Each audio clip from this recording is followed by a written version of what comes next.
আমাদের যে শারদীয় দুর্গাপূজা এই বিষয়ে আমাদের র্যাব কর্তৃক যে বিভিন্ন নিরাপত্তা কার্যক্রম আমরা গ্রহণ করেছি সেই বিষয়ে আপনাদের একটু বিস্তারিত আলোচনা করতে চাই। আপনারা জানেন যে আমাদের হিন্দু সম্প্রদায়ের যে সকল গণ্যমান্য ব্যক্তি আছে, সম্মানিত সাংবাদিকবৃন্দ আছে, তাদের সাথে আলোচনা করে আমরা একটি রূপরেখা তৈরি করেছি।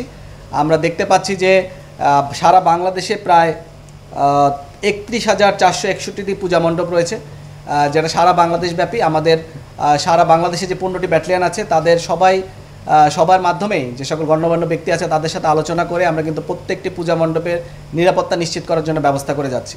আমাদের গোয়েন্দা নজরদারি আছে, আমাদের যে সার্বিক নিরাপত্তা টহল সেটা আছে, এবং আমাদের প্রত্যেকটি পূজা মণ্ডপের জন্য 10টি 15টি করে কোনো জেলায় আমরা দেখতে পাচ্ছি যে 10,000-এর মতো পূজা মণ্ডপ আছে।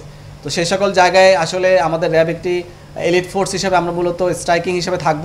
যদি কোথাও কোনো ধরনের সমস্যা হয় আমরা আমাদের মোবাইল নাম্বারগুলো তাদেরকে দেওয়া আছে। আমাদের ফোকাল পয়েন্ট প্রত্যেকটি 10টি থেকে 15টি করে পূজা মণ্ডপের জন্য একটি ফোকাল পয়েন্ট করা আছে। সেই ফোকাল পয়েন্টের মাধ্যমে যদি তাৎক্ষণিকভাবে আমরা কোনো ধরনের তথ্য পাই আমরা সার্বক্ষণিকভাবে তৈরি আছি। যে কোনো জায়গায় যদি কোনো ধরনের নাশকতার বা কেউ কোনো ধরনের বিশৃঙ্খলা তৈরি করতে চায় আমরা সার্বক্ষণিকভাবে নিরাপত্তা দেওয়ার জন্য সেখানে প্রস্তুত থাকব। এছাড়াও আমাদের র্যাবের যে ডগ স্কোয়াড আছে, বোম ডিসপোজাল টিম আছে, এবং আমাদের যে কমান্ডো ফোর্স আছে তারাও তৈরি থাকবে যদি তাদেরকে দরকার হয়।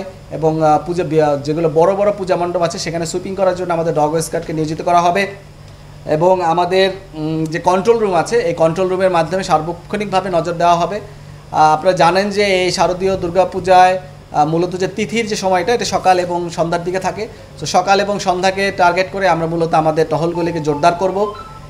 এছাড়াও যেদিনকে প্রতিমা বিসর্জনের দিনও আমাদের নিরাপত্তা ব্যবস্থা আরও জোরদার করা হবে, এবং সার্বক্ষণিকভাবে আমাদের নজরদারি এবং গোয়েন্দা নজরদারি সব জায়গায় অব্যাহত আছে। আমি বলতে চাই যে এখানে পূজাকে ঘিরে একটু উস্কানি রয়েছে, কেউ এখানে একটু বিশৃঙ্খলা তৈরি করার চেষ্টা করতে পারে, বাট আমরা অত্যন্ত দৃঢ়ভাবে বলতে চাই আমরা প্রত্যেকটি বিষয়কেই সচেতনভাবে দেখব, এবং যাতে কেউ কোনো ধরনের বিশৃঙ্খলা তৈরি করতে না পারে সেই বিষয়ে আমরা সর্বোচ্চ সজাগ থাকব।